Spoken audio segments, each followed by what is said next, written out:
I got so much motherfucking design on right now. Break it down, bring it back, make it clap. I got 3 old thoughts, new guap, wear that thing. Bitches on my line, and you know they come straight. Tsunami. Tsunami berasal dari bahasa Jepang yaitu su yang berarti pelabuhan dan name yang berarti gelombang atau ombak yang besar di pelabuhan. Sehingga secara umum diartikan sebagai gelombang yang besar di pelabuhan. Tsunami dapat diartikan sebagai gelombang laut yang disebabkan oleh gempa bumi dengan pusat di bawah laut, diikuti oleh dislokasi atau perpindahan massa tanah atau batuan yang besar di tanah air, letusan gunung api bawah laut atau gunung api pulau, longsor di bawah laut, dan atau hantaman meteor di laut. Tanda-tanda akan terjadinya tsunami adalah pada umumnya di Indonesia didahului dengan gempa bumi besar dan susut laut. Terdapat selang waktu antara waktu terjadinya gempa bumi sebagai sumber tsunami dengan waktu tiba tsunami di pantai. Di Indonesia, tsunami dapat terjadi dalam waktu kurang dari 40 menit setelah gempa bumi terjadi. Gelombang air laut datang secara mendadak berulang.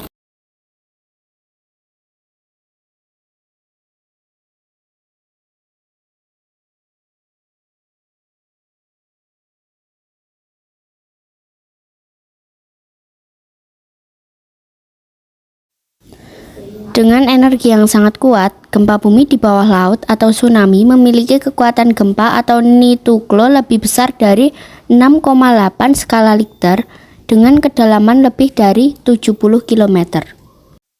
Upaya pengurangan resiko tsunami dapat dilakukan dengan sistem peringatan dini tsunami, bangunan tempat atau evakuasi atau shelter, pembangunan tembok penahan tsunami dari garis pantai yang beresiko, penanaman mangrove serta tanaman lainnya di garis pantai. Untuk meredam gaya air tsunami, meningkatkan pengetahuan penduduk lokal yang tinggal di pesisir pantai tentang tsunami dan cara-cara penyelamatan diri terhadap bahaya tsunami.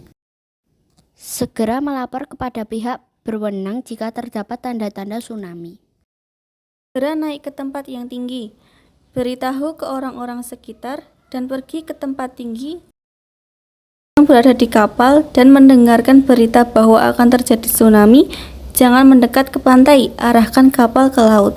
Gelombang pertama disusul oleh gelombang lainnya. Pastikan gelombang benar-benar sudah berakhir. Lakukan pertolongan pertama pada para korban.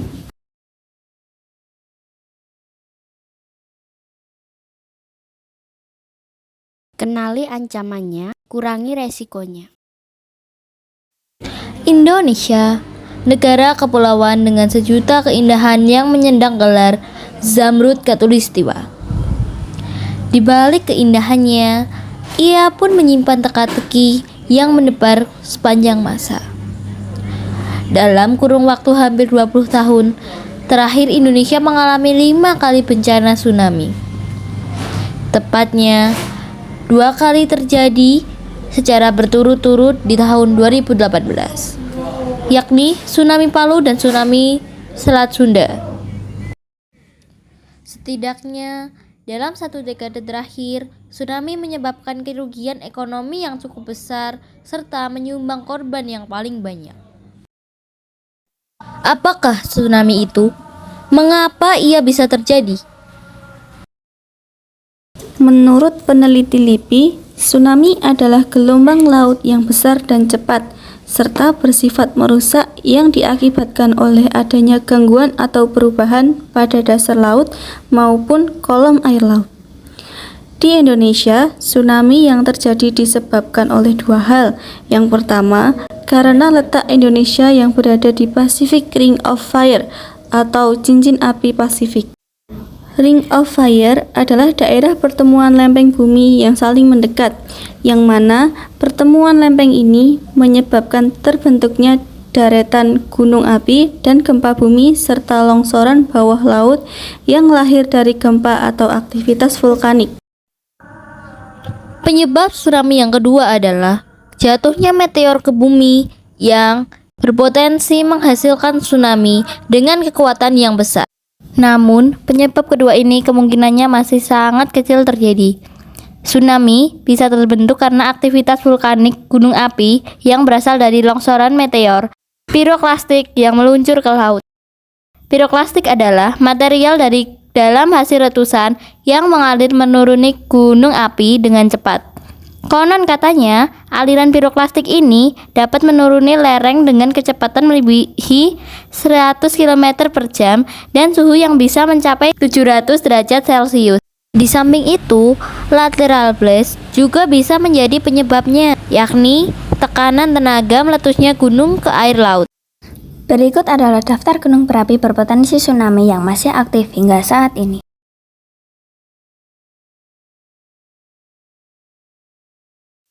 Gempa bumi yang sering terjadi di Indonesia pada dasarnya diakibatkan oleh lempeng kerak bumi yang terus bergerak secara perlahan yang disebut dengan lempeng tektonik.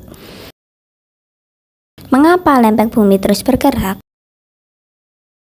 Lempeng terus bergerak karena adanya arus konveksi dari panas inti bumi, yang mana panas tersebut dapat menembus hingga lempeng-lempeng di muka bumi. Ada 3 jenis pergerakan lempeng, yakni saling menjauh, saling mendekat, dan berpapasan. Indonesia terletak di zona di mana pergerakan lempengnya saling mendekat atau disebut dengan zona subduksi. Terdapat 3 lempeng besar yang saling mendekat, yaitu lempeng Indo-Australia, lempeng Eurasia, dan lempeng Pasifik.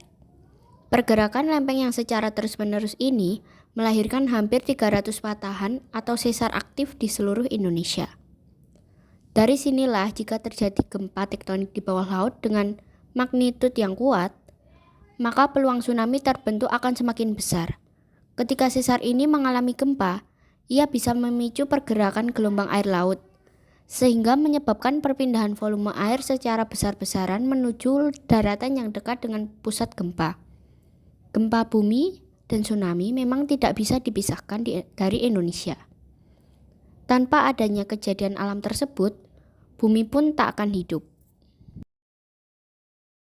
Berdasarkan referensi dan hasil studi para peneliti LIPI, didapatkan perkiraan ulang tahun tsunami besar dari gempa dengan kekuatan MW lebih besar dari 9, yakni untuk selatan Jawa akan terjadi tsunami besar setiap sekitar 700 tahun sekali, dan untuk bagian barat Sumatera, terutama sebelah barat Aceh dan Sumatera Utara, akan terjadi setiap sekitar 550 tahun sekali. Jarak jangkauan tsunami yang hendak menyapu daratan pun tidak terbatas. Penyebab tsunami selanjutnya adalah adanya longsor bawah laut. Longsor bawah laut ini bisa terjadi karena adanya gempa di dalam laut maupun adanya sesar daratan aktif, yang kemudian memicu terjadinya longsor dan menimbulkan tsunami. Dari serangkaian bencana tsunami di Indonesia, pemerintah berkewajiban melakukan mitigasi bencana agar bisa meminimalisir jumlah korban dan kerugian ekonomi. Sudah ada beberapa peran-peran pemerintah yang mengatur mitigasi bencana. Salah satunya adalah peraturan tentang batas sempadan pantai. Meskipun sedang dalam tahap perhitungan, peneliti LIPI menganjurkan agar pemerintah daerah bisa memberikan batas sempadan pantai minimal 300 meter untuk tak dijadikan kawasan pemukiman. Tak hanya itu, penanaman hutan mangrove yang sehat juga termasuk cara yang murah dan efektif dalam meredam gelombang tsunami. Warga setempat pun juga harus memiliki respon cepat saat terjadi gempa besar. Umumnya tsunami akan tiba setelah dipicu gempa besar berdurasi cukup lama, yakni 30 detik sampai 1 menit. Ketika itu terjadi, berlarilah sekencang mungkin menuju daratan yang lebih tinggi.